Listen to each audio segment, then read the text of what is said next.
Hello. അപ്പോൾ ഇന്ന് നമ്മളത്തെ ഒരു ചെറിയ ട്രിപ്പിന് പോകണം കേട്ടോ. തമിഴ്നാട് വീരപാണ്ടി എന്ന് പറയുന്ന അമ്പലം. ഇത് ഇന്നലെ രാത്രി എടുത്ത് തീരുമാനമായതുകൊണ്ട് വലിയ പ്രിപ്പറേഷനൊന്നും സമയം കിട്ടിയില്ല. സോ നമ്മുടെ ഔട്ട്ഫിറ്റും കാര്യങ്ങളൊക്കെ വളരെ സിമ്പിളാണ്. തമിഴ്നാടെന്ന് പറയുമ്പോഴേ നമ്മുടെ മനസ്സിലേക്ക് വരുന്നത് എന്താ, പട്ടുസാരി അങ്ങനത്തെ കാര്യങ്ങൾ. അവിടുത്തെ അമ്പലവും കൾച്ചറും അതൊക്കെ വേറൊരു, നമ്മുടെ കൾച്ചറിൽ നിന്ന് എന്താണെങ്കിലും വ്യത്യസ്തമാണ്. അപ്പോൾ അവിടുത്തെ ക്ഷേത്ര ദർശനം എന്നൊക്കെ ആൾക്കാർ പറയുമ്പോഴേ നമുക്ക് മനസ്സിലേക്ക് വരുന്നത് പട്ടുസാരി, മുല്ലപ്പൂവ് അങ്ങനെ. പക്ഷേ ഇത് പെട്ടെന്ന് തീരുമാനിച്ചുകൊണ്ട് നമുക്ക് അങ്ങനെയൊന്നും പ്രിപ്പയർ ചെയ്യാൻ പറ്റിയില്ല. എന്നാലും നമ്മൾ കുമളിയിൽ നിന്ന് പോയി കേട്ടോ. അങ്ങനെ ഞങ്ങൾ ഭയങ്കര ചൂടായിരുന്നു. അവിടെ ഇറങ്ങിയിട്ട് നമ്മുടെ കാല് നിൽക്കാൻ പറ്റില്ല, അതുപോലെ വെയിലായിരുന്നു.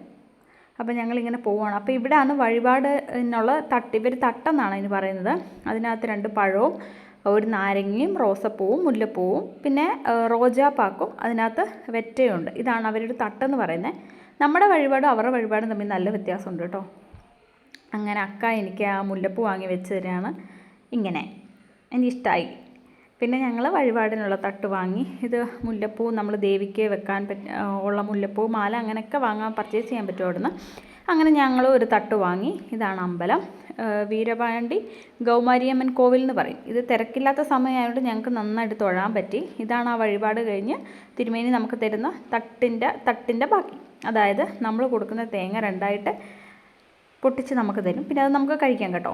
ഇങ്ങനെ അമ്പലത്തിൻ്റെ സൈഡിലൊരു സ്ഥലമുണ്ട്. അപ്പോൾ നമ്മൾ വഴിപാട് കൊടുത്ത കാര്യങ്ങൾ നമുക്ക് അവിടെ ഇരുന്ന് കഴിക്കാൻ പറ്റും. പഴമാണെങ്കിലും നാരങ്ങ ഒന്നും ചെയ്യാൻ പറ്റില്ല. അത് നമ്മൾ വീട്ടിൽ വന്ന് വിളക്ക് കത്തിക്കുന്ന നേരത്ത് വെക്കണം. പിന്നെ തേങ്ങ നമുക്ക് അങ്ങനെ പൊട്ടിച്ച് കഴിക്കാൻ പറ്റും കേട്ടോ. അത് എനിക്ക് പൊട്ടിക്കാൻ പറ്റിയില്ല, ചേട്ടായിയാണ് എനിക്ക് പൊട്ടിച്ച് തന്നെ. അപ്പോൾ ഞങ്ങളെല്ലാവരും അത് കഴിച്ചു. അത് കഴിഞ്ഞ് ഞങ്ങൾ പോകുന്നത് ചുരുളി എന്ന് പറയുന്നൊരു അമ്പലമാണ്. അവിടെ 1008 ശിവലിംഗങ്ങളുണ്ട്. അപ്പോൾ ഈ പോകുന്ന വഴിക്കുള്ള കാഴ്ചകളാണ് കേട്ടോ ഇതൊക്കെ. അന്ന് ഞങ്ങൾ പോയത് തമിഴ്നാട് CM ആയ വിജയുടെ ബർത്ത്ഡേ അന്നായിരുന്നു. സോ അന്ന് വഴിയിലൊക്കെ ഫുഡ് കൊടുക്കുന്നുണ്ടായിരുന്നു കേട്ടോ. അപ്പോൾ അതൊക്കെ വാങ്ങിച്ചാണ് ആ ചേച്ചിമാർ പോകുന്നത്. അപ്പോൾ അങ്ങനെ ഞങ്ങൾ ആ അമ്പലത്തിൽ വന്നു, ചുരുളി അമ്പലത്തിൽ വന്നു. അപ്പോൾ ഇതാണ് ആ അമ്പലത്തിൻ്റെ വെളിവശം, അതായത് എൻട്രൻസ്.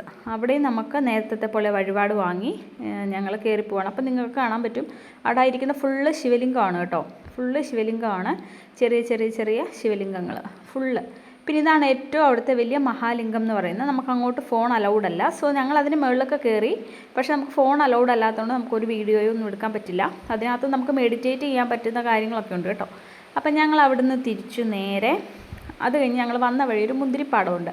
ഞങ്ങൾ അവിടെ ഇറങ്ങി. ജസ്റ്റ് നല്ല ഭംഗിയാണ് കേട്ടോ. പക്ഷേ മഴയായതുകൊണ്ട് ആ സ്ഥലം ഫുള്ള് ചളിയായിരുന്നു. അതായത് നിങ്ങൾക്ക് എൻ്റെ ചെരുപ്പ് നോക്കിയാൽ കാണാൻ പറ്റും, മൊത്തം ഇങ്ങനെ മണ്ണ് പിടിച്ചിരിക്കുക. അപ്പോൾ ജസ്റ്റ് അതിൻ്റെ ഉള്ളിലേക്ക് കയറി ഇതൊക്കെ നോക്കി ഞങ്ങളൊരു 5 കിലോ മുന്തിരിങ്ങ വാങ്ങി ഇറങ്ങി. വൈനിടാനോ, നല്ല മധുരമുള്ള മുന്തിരിങ്ങയാണ് കേട്ടോ. അപ്പം നല്ലൊരു ആംബിയൻസ് ആയിരുന്നു അവിടെ, വലിയ തിരക്കൊന്നും ഇല്ലായിരുന്നു. അങ്ങനെ ഞങ്ങൾ മുന്തിരിത്തോട്ടമൊക്കെ വിസിറ്റ് ചെയ്ത് എല്ലാവരും അപ്പുറത്ത് പർച്ചേസിൻ്റെ തിരക്കിലാണ്. അപ്പം ഞാൻ ജസ്റ്റ് ഇവിടെ നിന്ന് വീഡിയോ എടുത്താണ്. അപ്പോൾ അങ്ങനെ ഞങ്ങൾ ഇറങ്ങി നേരെ പിന്നെ ഹോട്ടലിൽ പോയി. എനിക്ക് തമിഴ്നാട് ബിരിയാണി ട്രൈ ചെയ്യണമെന്ന് ഭയങ്കര ആഗ്രഹമായിരുന്നു. അപ്പം ഞങ്ങളെല്ലാം കയറി ഫുഡ് കഴിക്കാനിരുന്നു. ഈ തമിഴ്നാട്ടിലെ ഫുഡിങ് സിസ്റ്റത്തിൽ എനിക്ക് ഏറ്റവും ഇഷ്ടപ്പെട്ടൊരു കാര്യം, അവർ നമുക്ക് സെർവ് ചെയ്യുന്നത് വാഴയിലയിലാണ്. അതെനിക്ക് ഭയങ്കര ഇഷ്ടമാണ്. പിന്നെ അവരുടെ ബിരിയാണി ഒരു രക്ഷയില്ല. ചിലർക്ക് ഇഷ്ടപ്പെടും, ചിലർക്ക് ഇഷ്ടപ്പെടില്ല. നല്ല ഫ്ലേവർഫുള്ളാണ്. പിന്നെ ഞങ്ങൾ നേരെ തിരിച്ചു വരികയാണ് കേട്ടോ.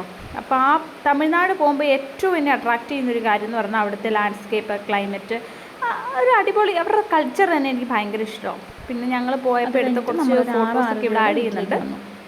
അപ്പോൾ ഈ വീഡിയോ അത് അവരുടെ ഒരു ഫാമിലി ഫോട്ടോ.